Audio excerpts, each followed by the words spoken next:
Well, European stocks traded higher on Friday morning as market players increased their bets. The U.S. Federal Reserve will cut interest rates this month. There are also lots of corporate news on the wire this Friday. Daniel will tell us more from the Frankfurt Stock Exchange. Hello, Daniel. Good afternoon. Hi there, Timmy. Good afternoon to you. Well, you were just talking to your colleague there in London. And yeah, if you visit her, I hope you're also going to come by here one day and visit us in Frankfurt as well. Sure, I'm looking forward to that. Anyway, let's begin in Germany. BMW and Chinese online gaming giant Tencent Holdings are teaming up to launch a computing center in China that will help develop self-driving cars in the world's biggest auto market. Now, this is coming as BMW has just promoted production chief Oliver Zip to Chief Executive Officer. Now, it looks like the new CEO has his work cut out for him. What's the most pressing issue he should tackle first?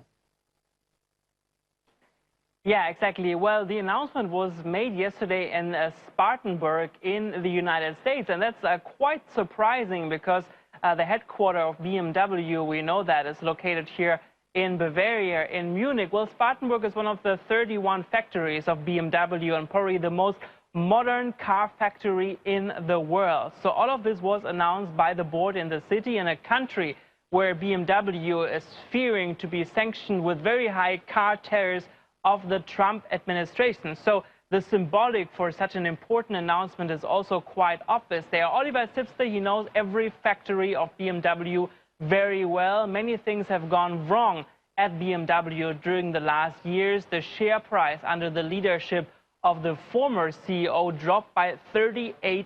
And many have said when there is something at BMW they can be really proud of, is their network of different production facilities around the world. Under the leadership of Zipse, they have changed their strategy. Every production facility will be able in the future to produce either e-mobility cars, diesel, or even petrol cars. And this flexibility, I guess, is for a company like BMW very important because it is not clear what will happen with the entire car industry. Many believe that radical changes and cost cutting could now be one of the next consequences.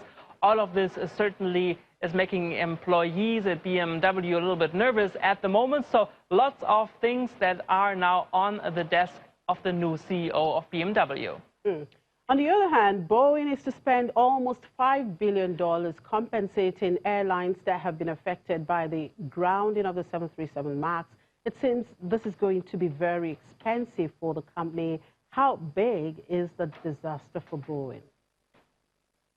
Well, it's a big disaster for the company. On the one hand, certainly a very big image problem for the company because, of course, safety should be the #1 priority for every airline. And whenever you talk, I guess, to somebody right now and you're saying you're going on a Boeing airplane, you know, the next question probably you're going to get asked, well, hopefully it's not a 737 MAX because everybody knows now what happened, that these two deadly crashes that were taking place. And all of this is, of course, making passengers very worried. And so this has been a huge PR disaster for the company. On the other hand, also a very expensive disaster because now they will have to pay those compensations to the different airlines. On the other hand, they are, of course, not selling as many airplanes of the 737, which is a very important airplane for the company. So they're selling less planes in the future. And we have to remember that those planes are already grounded since March. And we still don't know when they will be in the air again. Some are talking about the end of the year. Some are talking about the next year. There have been airlines who have canceled their 737 MAX orders because of the situation, because they simply need other aircraft in their fleets. We're now hearing that Boeing most likely will be spending in the second quarter $4.9 billion more because of this, and this is certainly not making investors happy at all. this is really not a good news. Yeah, I guess I'm hearing from my camera woman at the moment that we lost the connection. So I'm going to talk a little bit more about what we will be talking about next week. Well, actually not me, but you will be discussing that with my colleague, because we have, I mean, this is the list.